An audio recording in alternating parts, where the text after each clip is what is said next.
చెప్పు. మా ఇంటి నోవులు.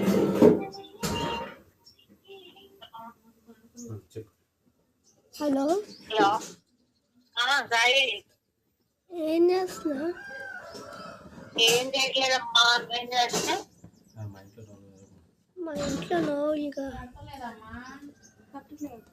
మా ఇంట్లో నోవులుగా దానికి వీడియో తీస్తా. ఇప్పుడే ఒక షార్ట్స్ పోస్ట్ చేస్తున్నా. హలో హలో, మ్యూట్ లోకి వెళ్ళిందో చూడు. మేడం గారు ఏం చేస్తుంటారు?